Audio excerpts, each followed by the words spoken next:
Welcome back to our channel. It's me Roshini. அப்படியே நம்ம kitchen அப்படியே ஒரு ரவுண்ட் அடிக்கலாம். ஃபஸ்ட்டு வந்து க்ளீனிங் முன்னாடி உள்ள கிச்சன் டூர் பார்க்கலாம். இங்கே பாருங்கள், அரிசி ஊற வச்சுருக்கேன், பால் வந்து சூடு பண்ண வச்சுருக்கேன் காஃபிக்கு. இந்த தட்டெல்லாம் வெள்ளிக்கிழமை, இது ஆக்சுவலி இது நான் சனிக்கிழமை காலையில் எடுக்கிற வீடியோ. வெள்ளிக்கிழமை நைட் சாப்பிட்டுட்டு போட்ட தட்டு. ஐயோ, என் கிச்சனை பார்த்தா அடப்பாவி இப்படியா என் கிச்சனை நான் பண்ணி வச்சுருக்கேன்னு எனக்கே ஷாக் ஆகிடுச்சு. அவ்வளோ அழுக்காக இருந்துச்சு பாருங்கள். ஸ்டவ்லெல்லாம் தண்ணி ஊற்றி வச்சுருக்கேன் ஊறுறதுக்கு வேண்டிய, அவ்வளோ அழுக்கு இருந்துச்சு. அது ஏன் ரீசன் கேட்டால், நான் வந்து பொங்கல் போய் அந்த பண்டிகைக்கு முன்னாடி வந்து கிச்சன் எல்லாம் டீப் க்ளீன் பண்ணது. அதுக்கப்புறம் கிச்சன் டீப் க்ளீன் பண்ணவே இல்லை. கிச்சனும் சரியாக க்ளீன் பண்ணலை.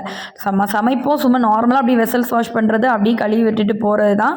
ஸோ வந்து சனிக்கிழமை காலையில் இந்த வேலையை பார்க்கணுன்னு சொல்லிட்டு எந்திரிச்சு வந்து முதல்ல பாலை வந்து அடுப்பில் வச்சுட்டு அடுத்த க்ளீனிங் ஒர்க்கை தான் ஸ்டார்ட் பண்ணி. சித்துக்கு வேறு ஸ்கூல் இருக்குது, அது வேறு சமைக்கணும்.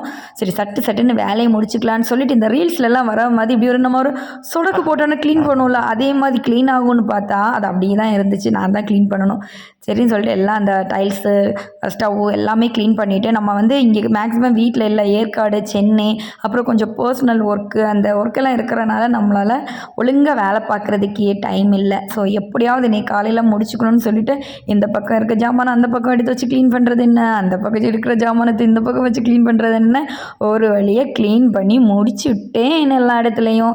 இப்போ தான் ஒரு நிம்மதியாக இருக்குது. இந்த நம்ம சித்துக்கு வந்து சாப்பாடு வச்சுருக்கோம் குக்கரில். சரி நம்ம அப்படியே வந்து இன்றைக்கி என்ன சமைக்கலான்னு யோசித்தேன்.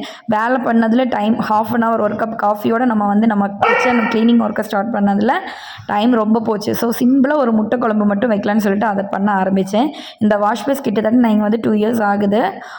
வாஷ் பேஸ் நாங்கள் இங்கே வரதுக்கு முன்னாடி அவங்க ஏதோ ஒரு கெமிக்கல் ஏதோ லிக்விட் எடுத்து ஊற்றிருக்காங்க போல்.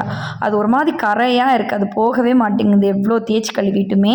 இது வந்து நம்ம ஜித்துக்கு வந்து பெடிகிரி, அவனுக்கு நம்ம காஃபி குடிச்சிட்டு அவனுக்கு முதல் சாப்பாடு வைக்கணும்ல, அதனால் ஜித்துக்கு வந்து பெடிகிரிங்க பாருங்கள். நல்லா உப்பு கரை பிடிச்சி அதெல்லாம் அழுக்காக இருக்குது, வரவே மாட்டேங்குது எனக்கு. எவ்வளோ தான் தேய்ச்சாலும் வர மாட்டேங்குது. இது ஜித்துக்கு மத்தியான சாப்பாடு, இது பிட்டுக்குட்டிக்கு பாலுன்னு அவங்களுடைய செக்ஷனெல்லாம் எடுத்து வச்சுட்டு நம்ம சித்துக்கு வந்து 2 முட்டை, எனக்கு ஒரு முட்டை அவனுக்கு ஒரு முட்டை வேக வச்சுருக்கேன். ஹஸ்பண்ட் சாப்பாடு வேணான்னு சொல்லிட்டு அவர் காலையிலே கிளம்பிட்டார் ஒர்க்குக்கு. ஸோ எல்லாமே நீட் பண்ணி கிச்சன் இப்போ பார்த்தா தான் அப்பாடா என் பழைய கிச்சன் மாதிரி வந்துச்சுப்பா அப்படின்னு இருக்குது. ஏன்னா கிச்சன் நீட் இல்லைன்னா நமக்கு சமைக்கிறதுக்கும் தோணாது. பட் இப்போ வந்து சூப்பராக க்ளீன் பண்ணி எடுத்தாச்சு. இது வந்து மணி பிளான்ட் அம்மாக்கிட்டேருந்து ஊர்லேருந்து வந்தப்போ கொண்டு வர சொல்லியிருந்தேன். ஸோ அப்போ எடுத்து அப்படியே தண்ணியில் போட்டு அப்படியே வச்சுட்டேன். எல்லாம் வந்து 1-2 கொண்டு வந்த போதே வாடி இருந்துச்சு. இதை இனி நம்ம வந்து தொட்டி வாங்கி வச்சுருக்கோம், அதில் இனிமேல் மாற்றி நம்ம வந்து நடலாம். அதெல்லாம் தனியாக விலாக் எடுக்கலாம். ஃபஸ்ட்டு புதன்கிழமைக்கு அப்புறம் தான் நான் கொஞ்சம் ஃப்ரீ ஆவேன். அது வரைக்குமே கொஞ்சம் பிஸி தான். லைவ் சீக்கிரமாக ஸ்டார்ட் பண்ணுறேன். உங்களை எல்லாம் ரொம்ப மிஸ் பண்ணுறேன். பாய். அடுத்த ஒரு வீடியோவில் பார்க்கலாம்.